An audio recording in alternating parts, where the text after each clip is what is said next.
the markets here and talk a bit about the setup as we get towards the end of the year and any concerns that folks have out there, given what we're seeing in the market today. For more on that, we're joined now by Rebecca Felton. She is with RiverFront Investment Group, Senior Portfolio Manager over there. And Rebecca, I'd love to begin with what you call out right in the beginning of your note, saying as a former Chief Risk Officer, you're a little concerned right now. So maybe speak to that side of your brain and how you're thinking about the markets today as we see stocks at a record high. Well, good morning, and thank you for having me. I have to start out by prefacing everything that we are currently, from a portfolio management standpoint, positioned in a risk-on mode.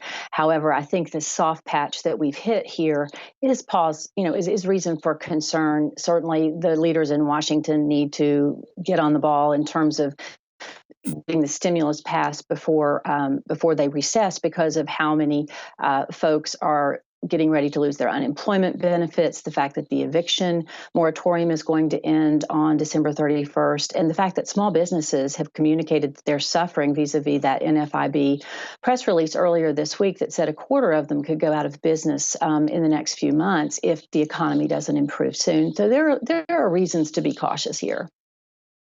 And Rebecca, in your note to us, you mentioned that you do think that stimulus is priced in here. And pardon me if you can hear the snowplows going by on my street. So if the stimulus is priced in here, then what happens? A, do you think indeed the stimulus is going to get passed? And once it does, then what? Do we have a pause in this rally? Do we even have a pullback once it gets done? Well, I think it's a great question, but I think what we'll see is probably a pared down stimulus. What they've done, or at least what is being reported is being done right now, is the fact that they're willing to set aside those sticking points, i.e. state aid and liability protection, to get something done prior to some of these benefits that we discussed earlier expiring. It's very likely that you would see another stimulus bill after the first of the year, and of course after a new administration comes in. But obviously with 50 million plus, I think it is, Americans estimated to potentially be vaccinated for COVID by the end of January, there's every reason to believe that some of these restrictions that we have seen in place as cases have risen, all of that should mitigate. And we know that there are underlying growth trends still emerging in this economy. I know housing, the NHAB numbers yesterday were a little soft, but then starts and permits were still strong today. Even though retail sales came in a little softer than expected, they're still up, but close to pre-pandemic levels. And the consumer is probably just taking a pause here, because you also have to wonder how much of it was pulled forward in October when Black actually, I think, started. So we are seeing growth return to the S&P 500 companies. Earnings have continued to trend higher. So we've somewhat grown into that multiple that everyone was so worried about. So there's a lot of economic strength underlying this soft patch here that we do believe we'll get through. Rebecca, let me take a hard right turn here. Bitcoin mania has erupted again on Wall Street, a little bit different than 2017, but what percentage of one's portfolio should be in Bitcoin right now?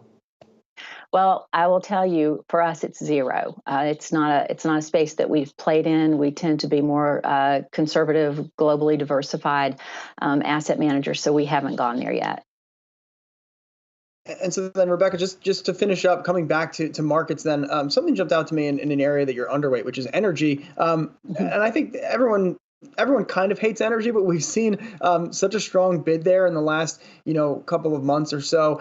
And when you see those kinds of moves, does that speak to any imbalance maybe in the market? Are you looking at that and saying, man, people are really reaching for an opportunity here, because structurally nothing sets up for energy, longer term. But, I think it was up 40%, the XLE back in November. We've certainly seen some enthusiasm for kind of anything that went down, we'll take a shot on it. Absolutely. And you've seen this head fake into what would be perceived as value sectors numerous times this year. But even with the surge that you've seen in the energy sector post the vaccine news in early November, the sector's still down, I think, 30% plus or something like that year to date. So there's room to get in. I think for those of us who are still neutral to slightly underweight, as the economy continues to improve, we don't feel a sense of urgency there, but the momentum has certainly been impressive. All right, Rebecca Felton, Senior Portfolio Manager over at RiverFront Investment Group. Rebecca, always great to get your thoughts. Have a great holiday and have a happy new year. Thank you. You as well. Thank you so much.